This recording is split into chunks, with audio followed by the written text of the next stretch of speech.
부장님 이번에 중개사 자격증 따졌다고 했는데 중개사무소는 몇 번이나 다녀보셨어요? 제가 몇 번을 다녔을까요? 정말 많이 다닌 것 같아요. 1000번 이상은 다니지 않았나 싶은데요. 그래서 제가 이번에 좋은 중개사 고르는 방법 알려드릴게요. 같은 중개사끼리 이런 얘기 해도 되나 모르겠네요. 하지만 여러분, 중개사를 잘 만나야지 정말 좋은 거래를 할 수 있습니다. 첫 번째, 공인중개사 등록된 통계 사이트가 있어요. 이 통계 사이트는 밑에 제가 알려드릴게요. 그 통계 사이트에 들어가면 그 부동산이 어디에 등록되어 있는지 나오고요. 그 등록되어 있는 부동산에 중개소장님이 있고요. 그 다음에 중개보조원이 있습니다. 여러분들이 상담할 때는요, 사실 중개소장님하고 상담해야 돼요. 되게 보면 중개보조원은 보조원의 역할을 하는 거거든요. 그래서 설명은 다 하고 연락은 다 했는데 중개보조원하고 한다면 조금 문제가 있습니다. 이 중개사무소가 정상적인 사무소인지 한번 찾아보는 것도 재미납니다. 그리고 부동산 중에서요, 땡땡 투자, 땡땡 컨설팅 이런 거 중개소 아닙니다.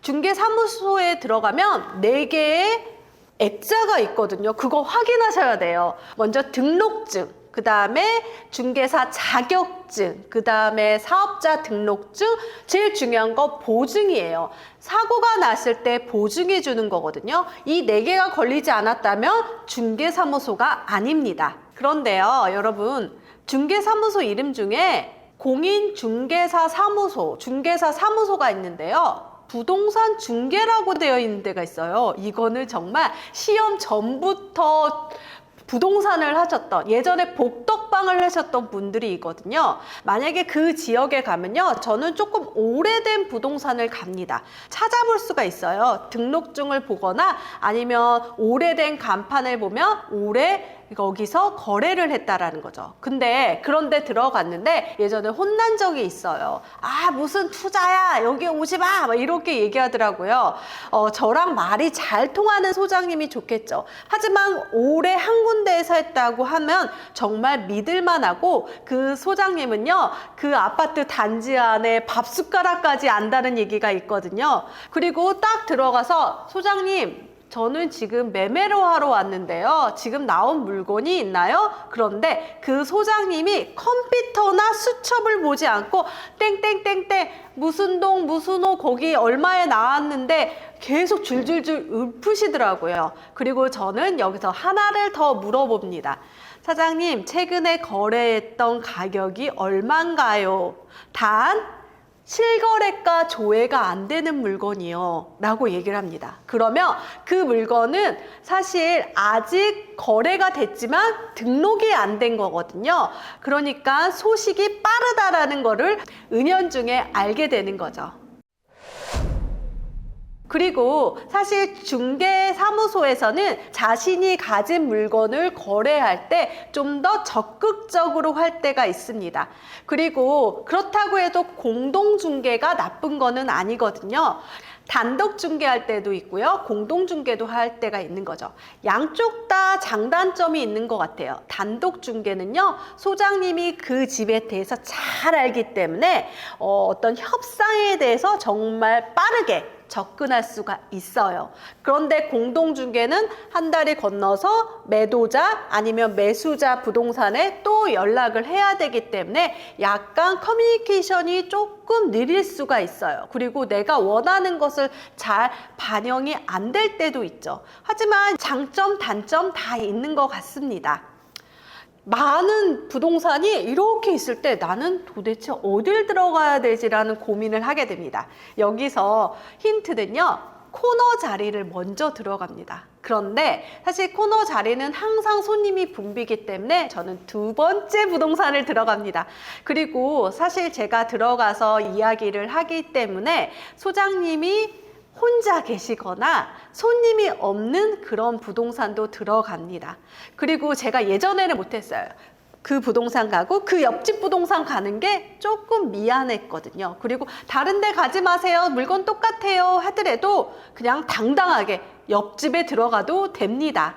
여러분들은 부동산의 고객이에요. 그렇기 때문에 물건을 살 때 여러분들이 꼼꼼하게 따져보고 네이버 최저가도 찾아보잖아요. 그래서 직접 찾아보는 것도 좋습니다. 여러 군데의 부동산에 들어가는데 중요한 건 그 물건의 소유자한테 전화를 하거나 아니면 집을 보러 가는 게 자주 한다면 그 매도자는 사람들이 지금 몰려오나 하고 착각할 겁니다. 그래서 그런 부분만 조심하고 좀 더 부동산에 들어가는 것을 용기 내 보시는 것도 좋습니다. 그리고 부동산에 들어가기 전에 이런 질문들을 준비해 두시는 게 좋습니다. 부동산에 들어가서 여기 집을 사러 왔는지 아니면 전월세를 구하려고 하는지 정확하게 말하는 게 좋고요. 그리고 소장님이 딱 하는 말이 있어요. 얼마 가지고 하실 거예요? 라는 얘기를 합니다. 모르겠는데요 라기보다는 먼저 시세를 파악하고 가서 제가 2억 정도 있습니다. 3억 정도 있습니다. 라고 정확하게 표현한 게 좋겠고, 그리고 평형이 다르다라고 하면 저는 어떤 평형을 보려고 합니다. 라고 물어보면 좋습니다. 그런데 여러분, 부동산 소장님한테 절대 하지 말아야 될 질문이 몇 가지 있는데요. 첫 번째, 노얄동 노얄층이 어디예요? 라고 질문하는 겁니다. 사실 노얄동 노얄층 다 알고 있어요. 그런데 사장님은 자신이 가지고 있는 물건을 먼저 브리핑하는 걸 좋아합니다. 만약에 없다라고 하면 허심탄회하게 이 동은 이게 좋습니다. 그렇지만 여기를 선호하는 사람도 있어요. 아니에요. 여기를 선호하는 사람도 있어요. 각각 니즈에 따라 다르기 때문에 노얄동 노얄층 같은 경우에는 여러분들이 조금 공부를 해서 찾아보는 게 좋습니다. 노얄동 노얄층 찾는 거 궁금하다고요? 단지별로 다르는데요. 저는 이거를 좀 체크를 해요. 예를 들어서 분양 아파트 같은 경우에는 요즘에 동하고 층별로 다 가격이 다릅니다. 그래서 그 가격이 다른 것 중에서 가장 높은 가격을 가지고 있는 게 노얄동 노얄층이거든요. 그래서 이런 것들이 그렇구나라고 제가 한번 교집합을 내봤는데요. 그게 바로 어떤 거냐면 첫 번째, 전면동, 뻥뷰, 영구뷰. 앞에 뷰가 뻥 뚫려져 있는데 앞에 뭔가 건물이 들어서 막히지 않는 영구뷰를 가지고 있는 것을 또 선호를 합니다. 그리고 고층도 선호를 하고요. 그리고 제가 대단지나 이런 데 살아보니까 세 가지가 아주 중요하더라고요. 하나는 역세권. 역하고 가까운 게 당연히 비싸죠. 그리고 두 번째, 상가하고 가까운 동을 선호합니다. 예를 들어서 상가까지 가는데 한 10분 걸어간다고 생각해 보세요. 되게 멀게 느껴집니다. 그리고 세 번째, 초등학교 앞이 그렇게 전월세라든지 매매가 잘 되더라고요. 제가 직접 경험해 봤는데 정말 초등학교 앞에 있으니까 애가 10초 만에 들어가는 거예요. 그 동은 그냥 노얄동 노얄층이더라고요. 그래서 이런 것들을 조금 따져보는 게 좋고요. 그렇지만 평면도 중요합니다. 사실 우리나라는 판상형을 좋아하죠. 판상형 구조도 있고 탑상형 구조도 있고, 노얄동 노얄층 부동산에 먼저 물어보기 전에 본인이 찾아보면 좋습니다. 그리고 두 번째, 소장님이 잘 모르는 게 있어요. 교통, 대중교통을 모르세요. 왜냐하면 소장님은 근처에 살거나 자기 자차로 이동하기 때문에 대중교통에 대해서 물어보면 잘 모르더라고요. 뭐 빨간 버스, 광역버스, 여기에 사람들 버스 어때요? 뭐 이렇게 물어보면 잘 모르세요. 그리고 아이들이 없으면 학군도 조금 잘 모르시는 것 같더라고요. 그래서 학군 같은 경우는 학구도 서비스라는 것들을 보던지 아니면 맘카페를 들어가 본다거나 아니면 호객노노의 말풍선이 있거든요. 거기서 직접 학군을 또 물어보시면 더 많은 정보를 알 수가 있습니다. 하지만 부동산 소장님이 알고 있는 것 중에 이건 꼭 질문해야 되는 게 있어요. 소장님, 여기에 사는 사람이 어디로 출퇴근하나요? 정말 중요한데요. 우리가 출퇴근하면서 살기 때문에 이 아파트를 선택하는 직종이 뭔지가 중요합니다. 고액연봉자가 많다라고 하면은 정말 이 집에 수요자가 많다라는 거죠.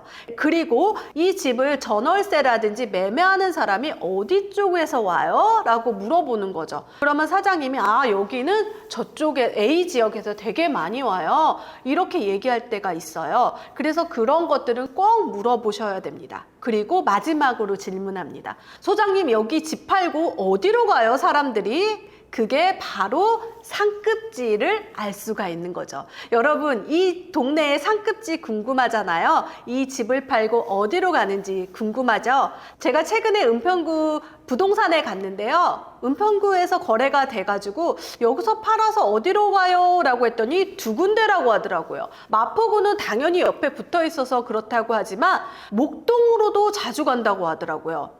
정말요? 학군 때문에 그쪽으로 간다는 수요가 있다라는 거죠.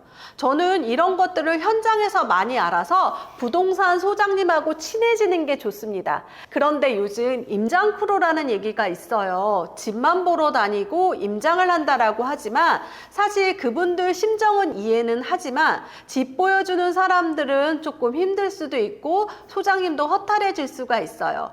그래서 좋은 부동산을 찾고자 하면 좋은 마음으로 들어가야 되고, 그리고 이제는 정말 솔직하게 투자하러 왔습니다, 공부하러 왔습니다 라고 얘기하시고요. 그리고 너무 손님이 붐빌 때는 가지 마시고요.